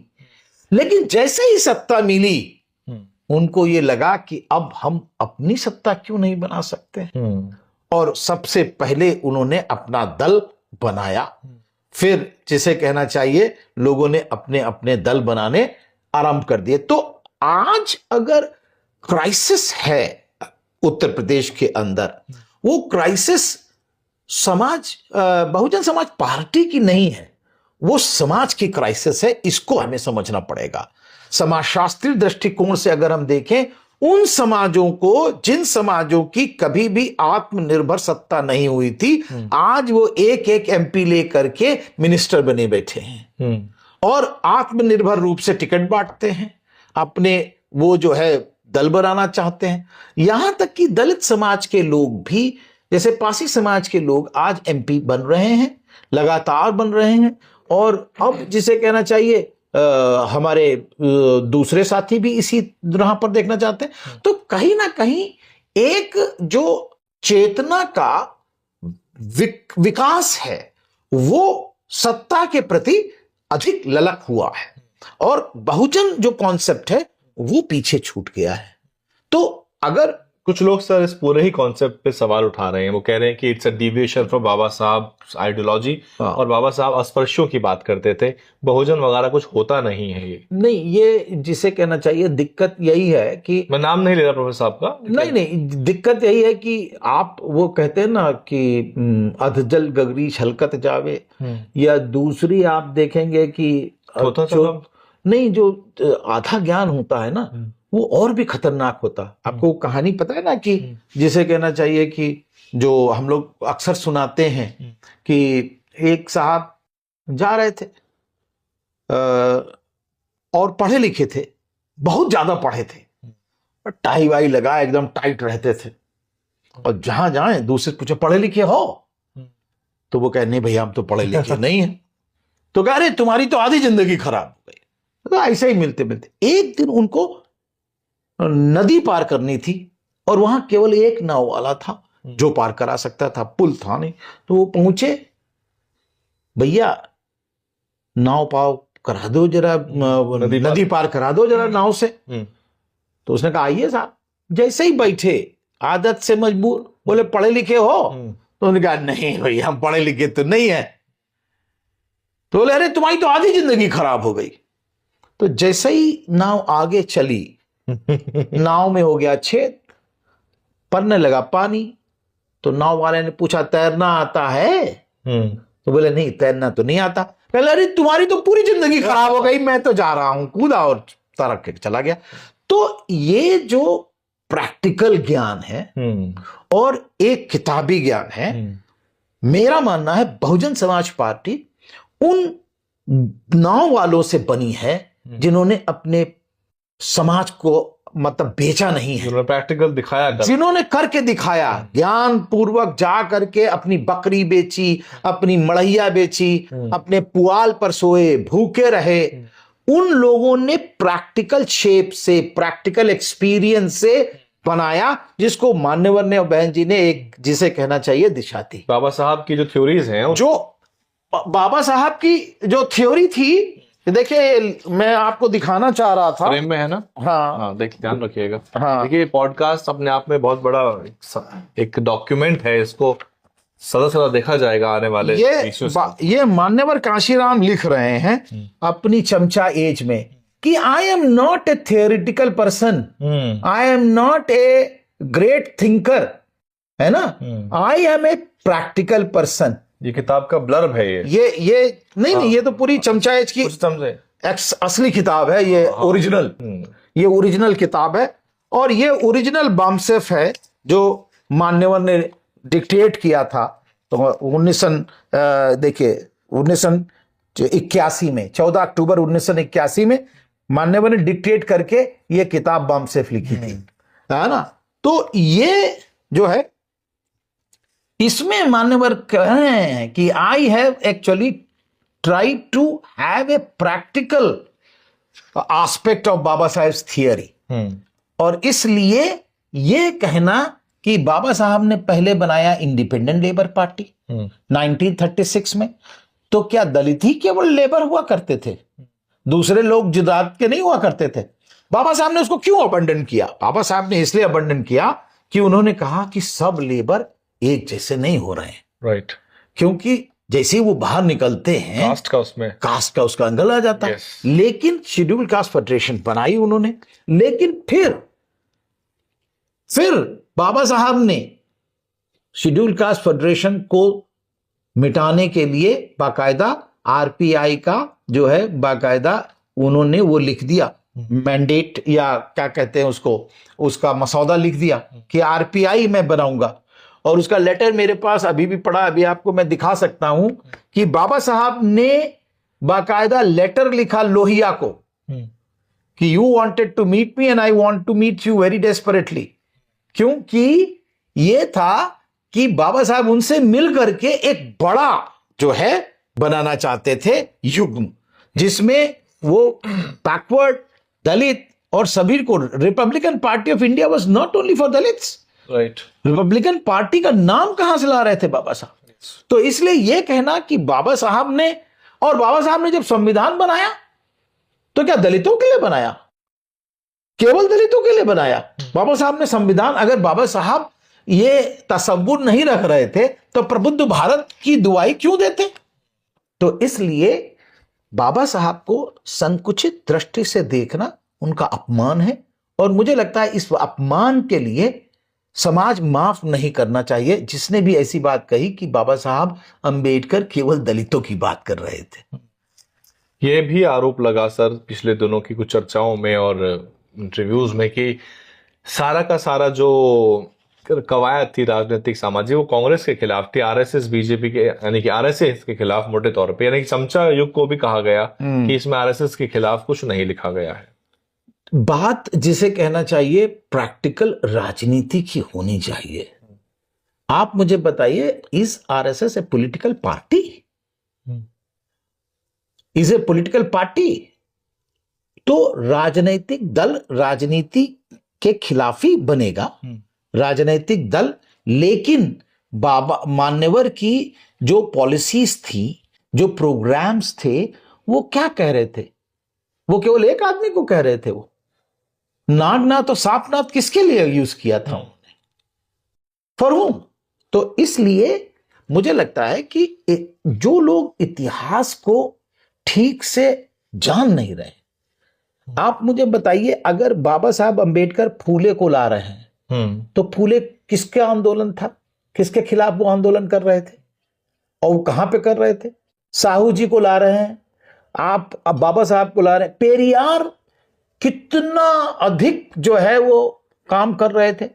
तो पेरियार को लाए, नारायणा गुरु वहां काम कर रहे थे उसको लाए, और फिर बाद में जिसे कहना चाहिए कि उन्होंने खुद नारा दिया, ठाकुर ब्राह्मण बनिया छोड़, बाकी सब हैं डीएसपी। तो छोड़ को कुछ लोग चोर बोलते हैं। नहीं नहीं, छोड़ लिखा हुआ है साफ साफ, तो बहुत सारे आपको डॉक्यूमेंट्स मिल जाएंगे। अभी जेएनयू से ही वो थोड़ी कंट्रोवर्सी भी हुई कि पापसा के कुछ पदाधिकारियों ने नारा लगाया वो, हाँ, तो उसको सोशल मीडिया पिकअप कर लिया गया कि देखिए ये नारा लगाया जाए। नहीं, वो एक्चुअली उन्होंने वो तिलक वाला लगाया था। हाँ, तिलक तराजू। हाँ, तो तिलक तराजू के लिए मैं जानना चाहूंगा क्या इतिहास है उसका, कहाँ से निकल देखिए, बहुत सारे लोग मुझे जिसे कहना चाहिए मुझे ये बता रहे थे कि नहीं मुझे कुछ पता नहीं है।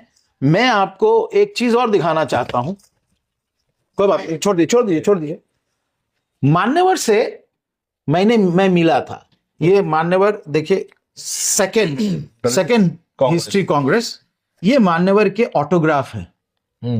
ये लिखा है मान्यवर ने, विवेक कुमार बेस्ट विशेष। ये साहब के साइन है ये। हाँ, ये तारीख लिखी हुई है। ये मैं मिला था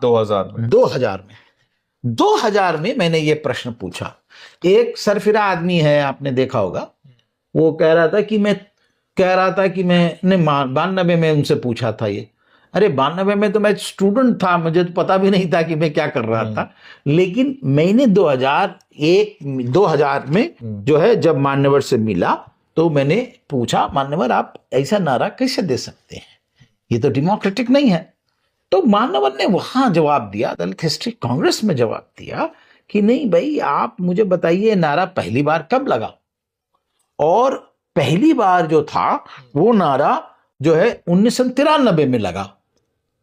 पहली बार ये तिलक तराजू वाला जो है वो नारा। अच्छा, हमारी तरफ जो है लखनऊ में एक बात और जोड़ी गई, और वो थी कलम।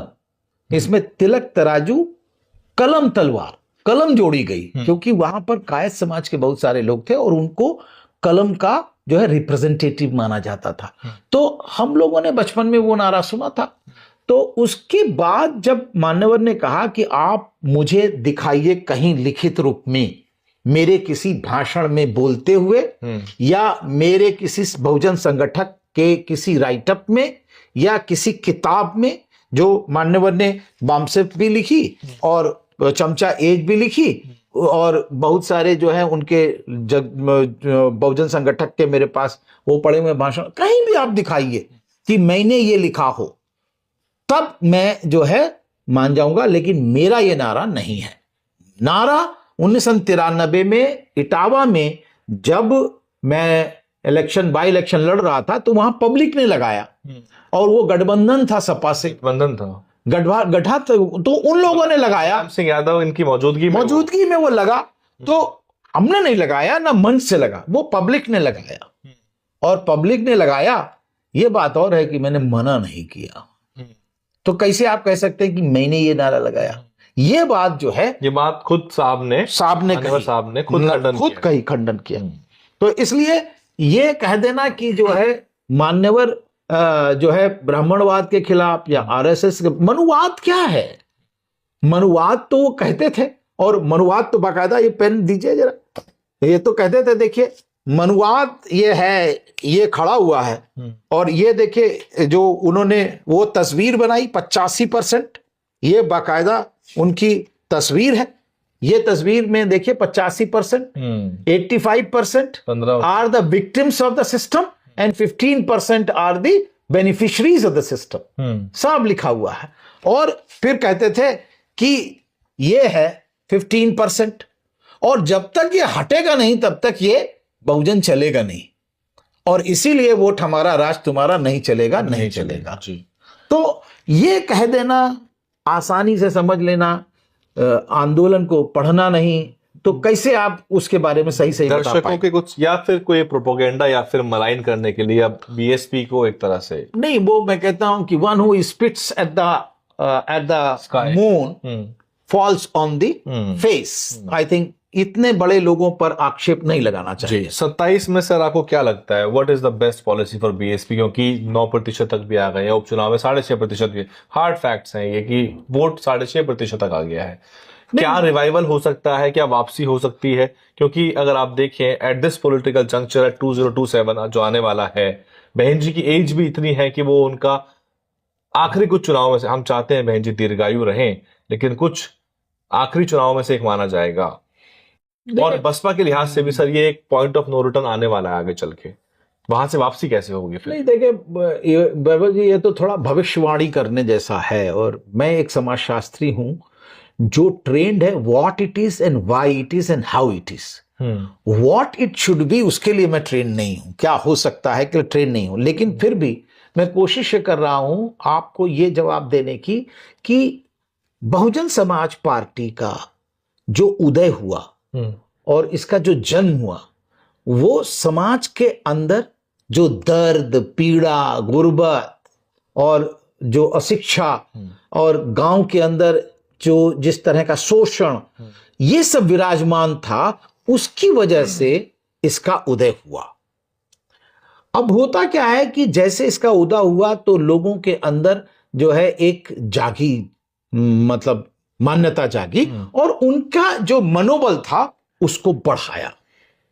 और आज भी उनका मनोबल इतना हो गया कि वो मोछे पे ताव दे करके अपनी जात का नाम ले सकता है। ये किसकी देन है, ये हमें समझना चाहिए। अगर ये देन हमारी है कि हमने टूटे हुए मनोबल को उठाया, बिखरे हुए जनबल को जोड़ा, और फिर हमने अपना आंदोलन बनाया, तो मुझे लगता है कि क्या वो गुर्बत खत्म हो गई, क्या वो पॉवर्टी खत्म हो गई, क्या वो जहालत खत्म हो गई, अशिक्षा, जो शोषण है, जो अन्याय है, अत्याचार है, वो क्या खत्म हो गया? आज भी नेशनल क्राइम रिकॉर्ड ब्यूरो की जो वो है डेटा, वो कहता है कि 154 वारदातें दलितों पर डेली हो रही हैं।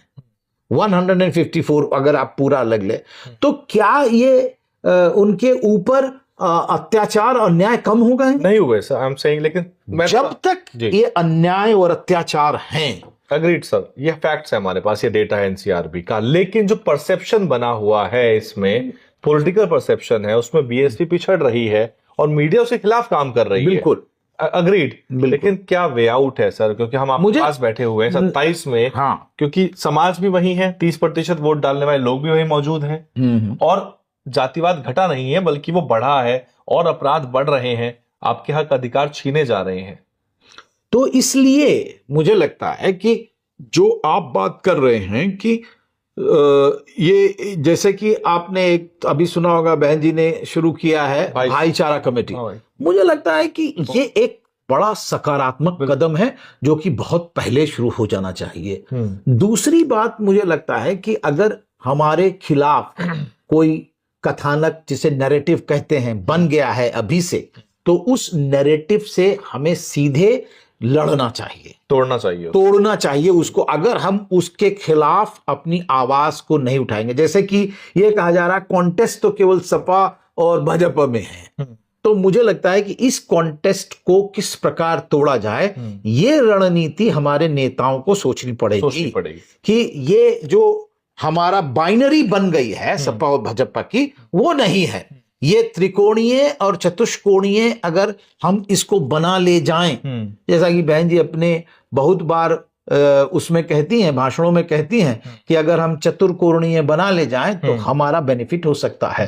तो अगर कांग्रेस एक तरफ जिंदा हो रही है और दूसरी तरफ अगर बहुजन समाज पार्टी भाईचारा कमेटी बना रही है, और तो और मुझे लगता है कि कैडर के अंदर उनका पाठ्यक्रम क्या है, इसको देखना चाहिए। मेरी जो रिसर्च है उसके अंदर यह कहता है कि जो नेता हैं बहुजन समाज पार्टी के, वो अपनी जीवन चरित्र को ज्यादा, बायोग्राफी को ज्यादा बोलते हैं। मैं कुछ नहीं था, मुझे बहन जी ने क्या, ठीक है वो बायोग्राफी है, लेकिन समाज क्यों जुड़ेगा? आपको लग रहा है करिकुलम नीड्स रिवीजन? बिल्कुल, करिकुलम आना चाहिए। रिवीजन नहीं, अभी करिकुलम है क्या मुझे नहीं पता है, ऑन पेपर तो नहीं देखा। मुझे नहीं पता है कि बहन जी ने उसे कंटेम्पराइज भी करना पड़ेगा। बिल्कुल, अगर मान लीजिए अगर हम पूरा इतिहास नहीं बताएंगे तो जो बच्चा 1980 में पैदा हुआ था, आज समझ लीजिए वो 60 साल का हो रहा है। ट्रू।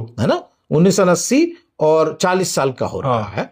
अगर 40 साल का वो 10 साल का रहा होगा तो 50 साल का या 60 साल का, तो उसको वो कैडर नहीं पता है जो मान्यवर बहन जी दिया करते थे। आज के कैडर देने वाले बायोग्राफी ज्यादा बताते हैं और बहुजन समाज पार्टी की विचारधारा और उसके कार्यक्रम और उसका अचीवमेंट जिस प्रकार का रखना चाहिए, मुझे लगता है कि उसमें कमी है। पहले सर इंटरनेट नहीं था, सोशल मीडिया नहीं था और ऑडियो विजुअल मीडियम्स नहीं थे, तकनीक नहीं थी, तो मान्यवर साहब ने जो मेहनत करी उसका तो कोई बखान भी नहीं किया जा सकता। अब तो things are 100 times easier now. तो क्या सोशल मीडिया के जमाने में सोशल मीडिया को भी बेहतरी से इस्तेमाल किया जा सकता है इस पूरे कैडर देने के कवायद में?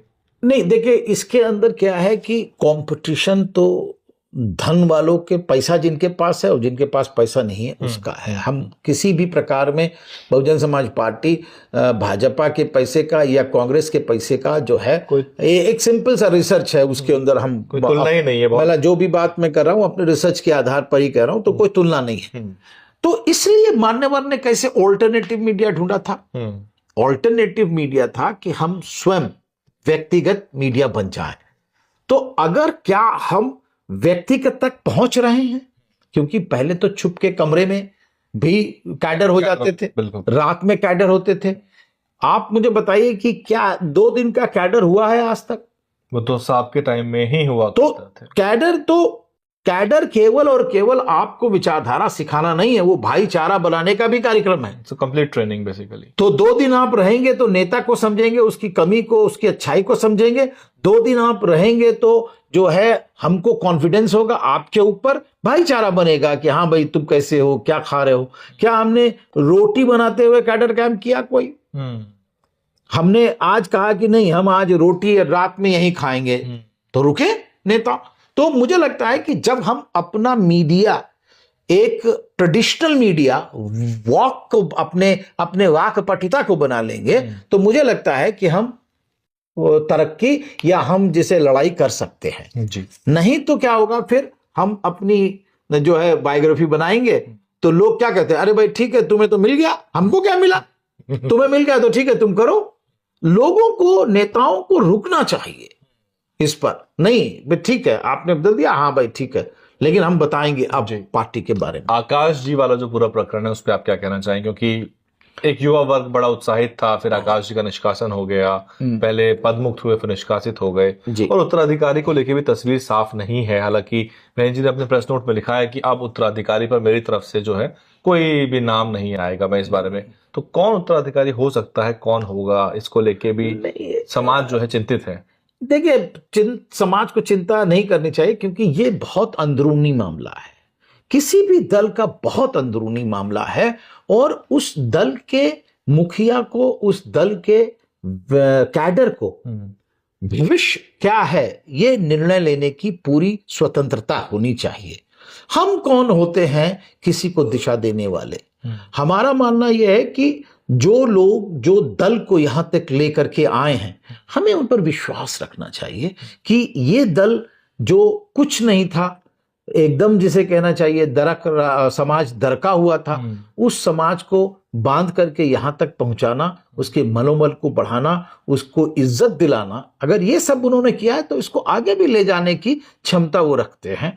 और बहन जी तो मुझे लगता है कि बार बार कहती कि मैं तो मान्यवर काशीराम की शिष्या हूं, इतनी जल्दी से घबराने वाली नहीं। उन्होंने कहा मेरा स्वास्थ्य बहुत अच्छा है, लोगों को चिंता करने की जरूरत तो नहीं है। इसलिए मुझे लगता है कि अगर काडर, सपोर्टर्स, लीडर्स जो नीति निर्देश दिया जाए उसको वो अपना कार्यक्रम क्रियान्वयन करें।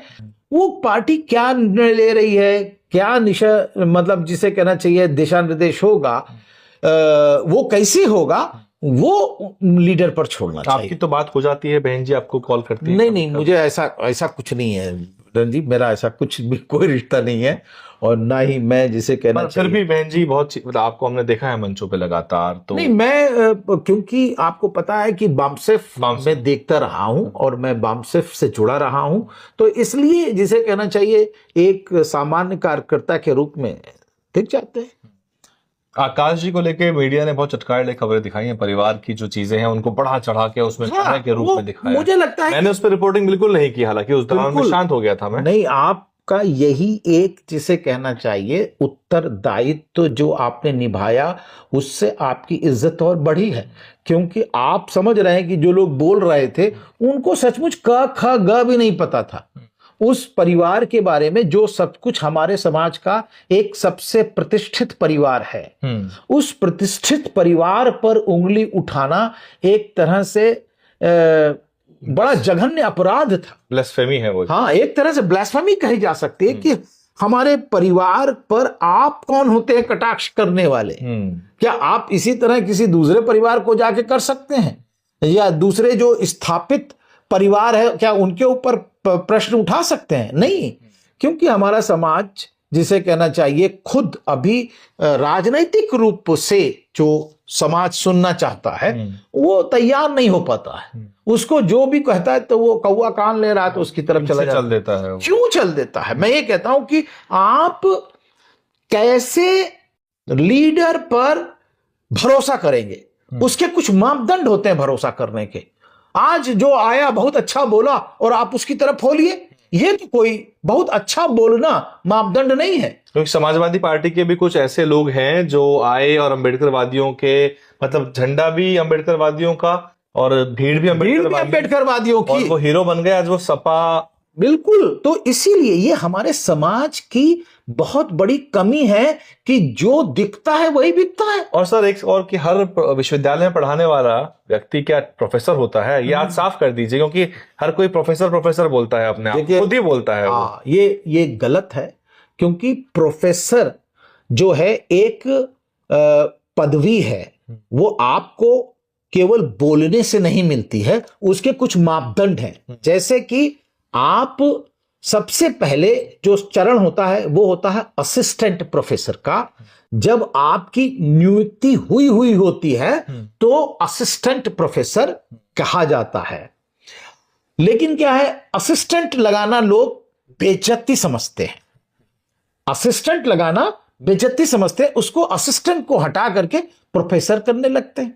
तो ये कहीं ना कहीं झूठ बोलते हैं, अपने ही ऑक्यूपेशन से, अपने ही प्रोफेशन से झूठ बोलना, ये तो सबसे गंदी बात हो सकती है किसी भी प्रोफेसर के लिए, और उसकी भर्त्सना होनी चाहिए सबसे कड़े शब्दों में। एडहॉक टीचर्स भी प्रोफेसर कहलाए जा सकते हैं? एडहॉक नहीं, बिल्कुल एडहॉक टीचर हुआ, जो कि मतलब एक तरह से एक मियाद के लिए, एक टाइम के लिए उसको लगाया जाता है, और उसकी पूरी तनख्वाह जो है बनती है केवल और केवल एक निश्चित मियाद में। ये नहीं है कि उसका पेंशन नहीं कटेगा, उसकी ग्रेजुटी नहीं कटेगी, स्टाइपेंड है वो स्टाइपेंड है एडहॉक में, उसको उसकी पेंशन नहीं कटती, रिम्यूनरेशन नहीं है, तो उसका जॉब भी पक्का नहीं है। तो दलित समाज थोड़ा सा एडहॉक है। हाँ, दलित समाज को समझना चाहिए, पहली सीढ़ी है असिस्टेंट प्रोफेसर,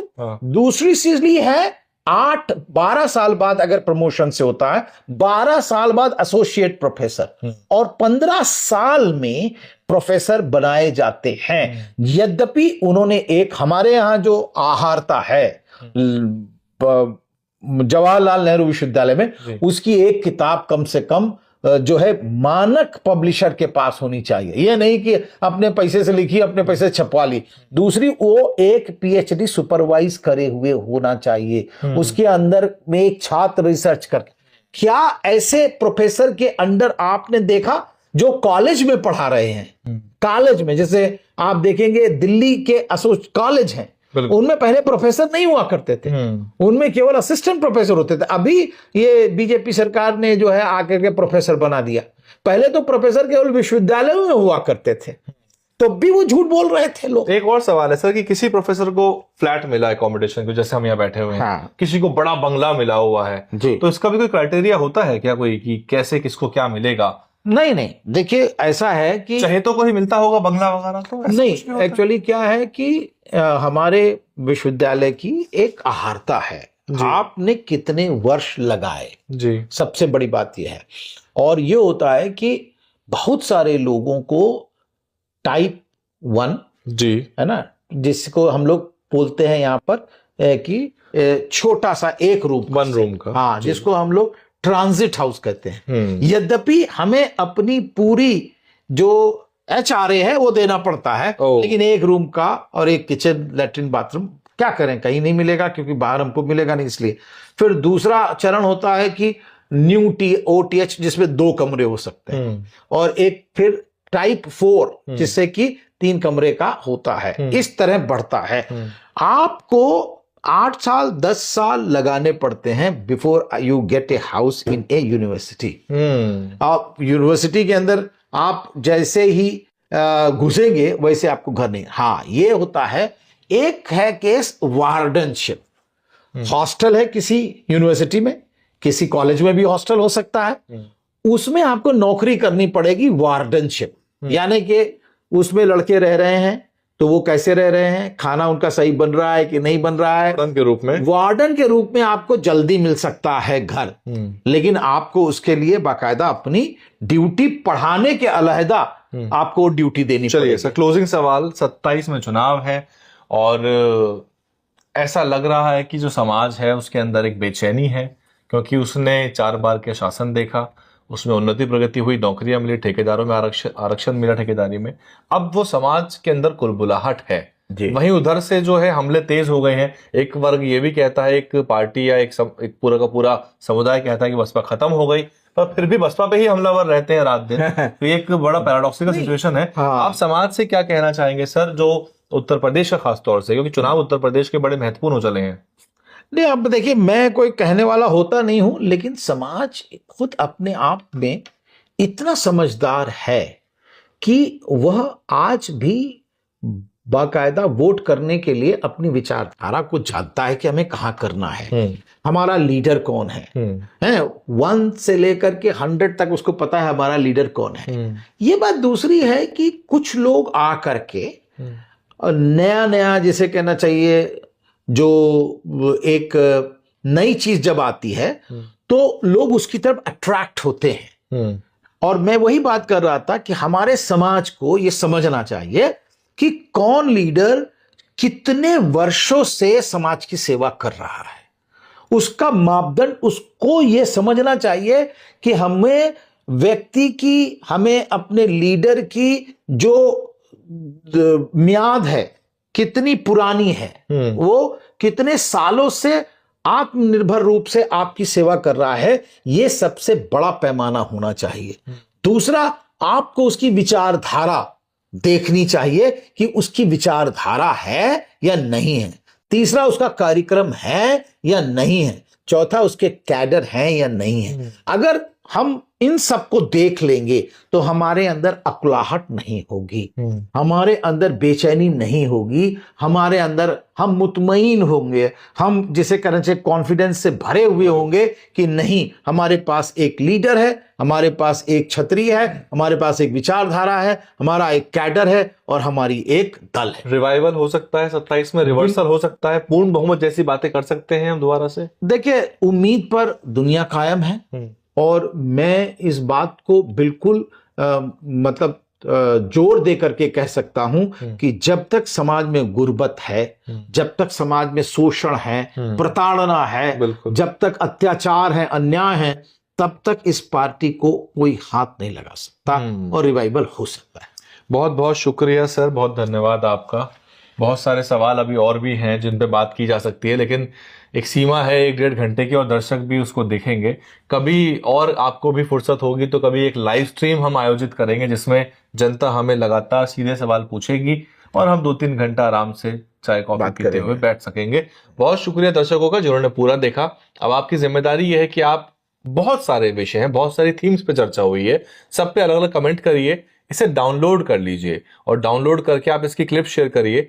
जो लोग डाउनलोड नहीं करना जानते तो आजकल के एंड्रॉयड और आईफोन के अंदर स्क्रीन रिकॉर्डिंग का ऑप्शन है, आप उस सेक्शन पे जाइए। जो सुन रहे थे, आपको जो हिस्सा पसंद हो आप स्क्रीन रिकॉर्डिंग ऑन करेंगे, 2-3 मिनट का हिस्सा निकालिए, फेसबुक पे, व्हाट्सएप पे, ट्विटर पे शेयर करिए। ट्विटर पे जो भी लोग इसको शेयर करेंगे मुझे टैग करते हुए, मैं रिट्वीट करूंगा उसको। सर बहुत बहुत शुक्रिया आपका। थैंक यू सो मच, बहुत बहुत धन्यवाद। DNN हिंदी को सब्सक्राइब करने के लिए दबाएं लाल रंग का सब्सक्राइब बटन और घंटी का बटन दबाकर ऑल नोटिफिकेशन पर क्लिक करें। चैनल को जिंदा रखने के लिए नीले रंग का ज्वाइन बटन दबाकर चैनल को आर्थिक सहयोग करें।